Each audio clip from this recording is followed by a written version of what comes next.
আড়াই বছর পূর্ণ হয়েছে। আচ্ছা, 9 তারিখ।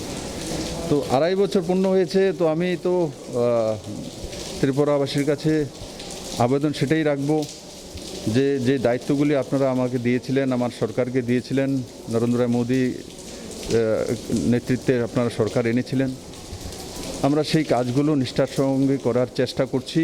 আর তার বাইরেও অনেকগুলো কাজ হয়েছে যেগুলো ভিশন ডকুমেন্টসে ছিল না। স্বনির্ভর ত্রিপুরা ভিশন ডকুমেন্টে ছিল না। ছোট ছোট দোকানিকে 1 লাখ দোকানিকে স্ট্রেন্থেনিং করা ছিল না। অটল জলধারা মিশন ছিল না। তারপর স্বনির্ভর পরিবার, স্বনির্ভর গ্রাম, সেটা ছিল না। তো এই ধরনের অনেক আছে প্রকল্প।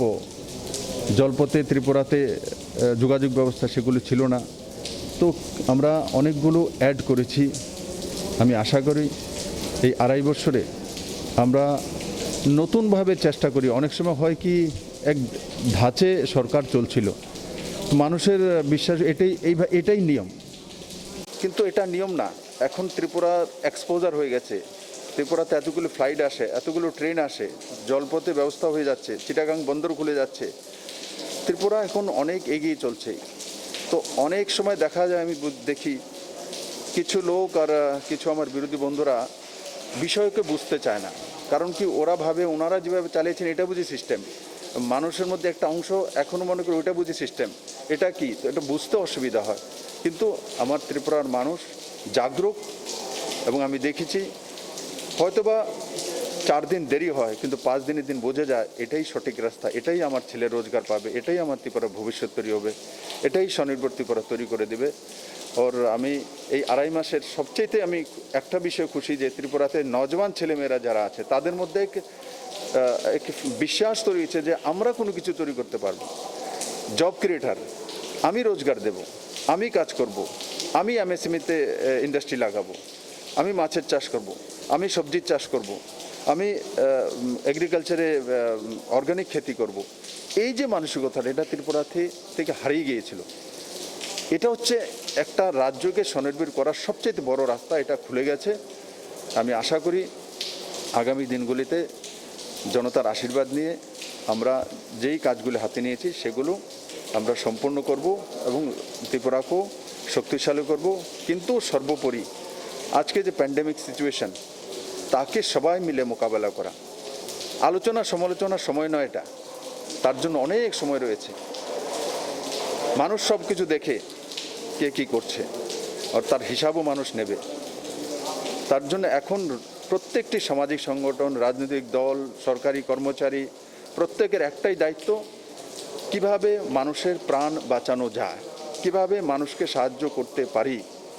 এই জায়গা থেকে আমরা সবাই নিশ্চল থাকব এবং আমরা এই করোনার যে প্যান্ডেমিক সিচুয়েশন, তা থেকে নিশ্চিত বেরিয়ে আসব। আর যাতে জীবিতে না যেতে হয়, তার জন্যে আজকে আমার এই সফর চলছে। আমি আশা করি ডিস্ট্রিক্ট হসপিটালগুলিকে এভাবে স্ট্রেন্থেনিং করে দেওয়া হচ্ছে। আগামী 2-4 দিনের মধ্যে আর এইসব ডিস্ট্রিক্ট থেকে জীবিতে যাওয়ার কোনো দরকারই হবে না। আর সেই দিশাতে হেলথ যে ডিপার্টমেন্ট এবং হেলথের যে কর্মচারী আছে তারা সক্ষম রয়েছে। সারা রাজ্যেই ডিস্ট্রিক্টগুলোকে স্ট্রেন্থেনিং করার জন্য, কারণ কি, এখান থেকে পেশেন্টকে আগরতলা পাঠানো 4 ঘন্টা 5 ঘন্টা, ওই জায়গাতেই প্রবলেম হয়। তার জন্য আমরা ধলাইতো যে নতুন পিএইচসি সেন্টারটা উইদিন 2 days এখানে Covid care hospital, Covid exclusive 15 bedded 2 দিনের মধ্যে তৈরি করা হবে। আগরতলা থেকে অক্সিজেন বেড আমি পাঠিয়ে দেব। আর স্টাফ এখানে আছে, 2 জন আয়ুষ ডাক্তার পাঠানো হয়েছে, আরও এমবিবিএস 2 জনের ব্যবস্থা করে দেব।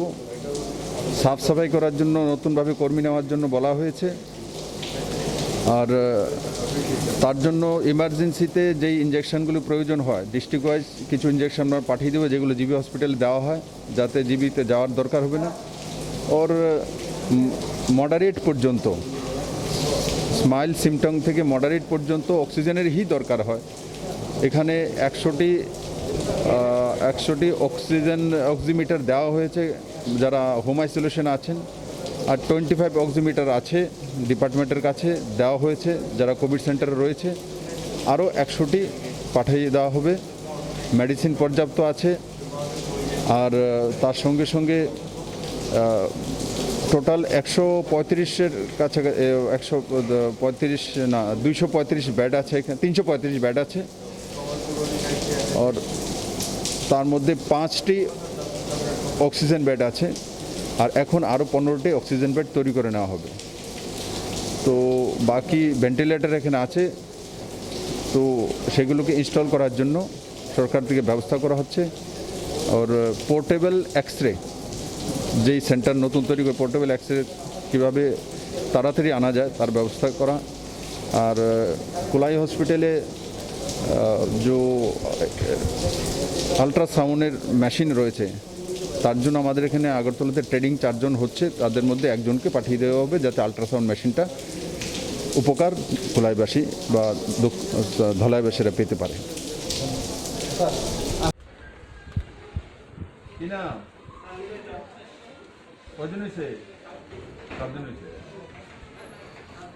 সব ঠিকঠাক আছে তো? বাড়িঘরের মানুষজন ঠিক আছে তো? সবাই ভালো থাকেন আপনারা, ভয় পাওয়ার কারণ নাই, সুস্থ হয়ে যাবেন। কয়েকটা দিন শুধু আইসোলেশনে থাকবে।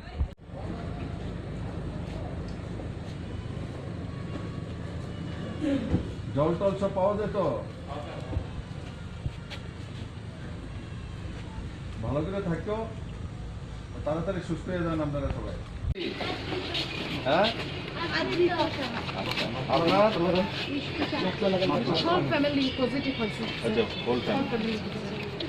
কতদিন হয়েছে? ঠিক হয়ে যাবো আর কয়েকদিন। খাওয়া দাওয়া আছে তো ঠিকঠাক? চিনছেন না মানে? এটা তো তোমার যারা নাকি অনারেরিয়াম বেসিসে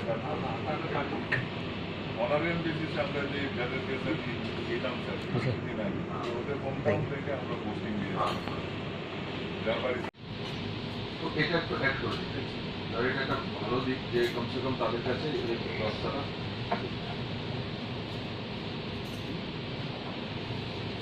এই ম্যান পাওয়ারটাই খুঁজে পাচ্ছে। এই ম্যান পাওয়ার এখানে এমবিবিএস পাস করেছে এমন ছেলে মেয়ে এই ডিস্ট্রিক্ট আছে কি? আছে, যারা আছে তারা আছে, এই ডিস্ট্রিক্টও আছে, অন্য ডিস্ট্রিক্টও আছে। এই ডিস্ট্রিক্ট ইয়ং ডক্টর আছে, তাদের রিপ্লেসমেন্ট এখন দিতে পারছি না, মুশকিল হয়েছে এখানে। ধলাই ডিস্ট্রিক্ট হসপিটালে 15 জন অফিসার আছে, তার মধ্যে 11 জন বা 12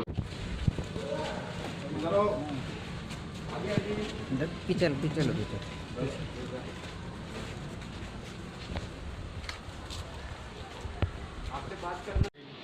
আমরা ওইটা পেলাম না, এই গ্যাপিং হয়ে গেছে এই কারণে। না ওই আয়ুষটা জয়েন করে না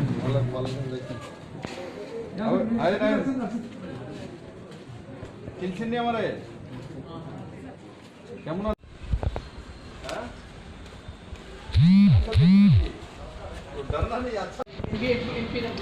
কতজন হয়েছে? 4 তারিখ কোভিড এখানে।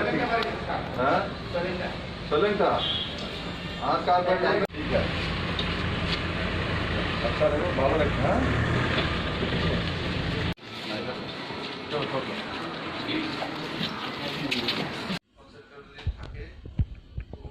এই ধরনের পেশেন্টকে পাঠানো না, কারণ রাস্তা কি হয় আমি দেখে নিয়েছি।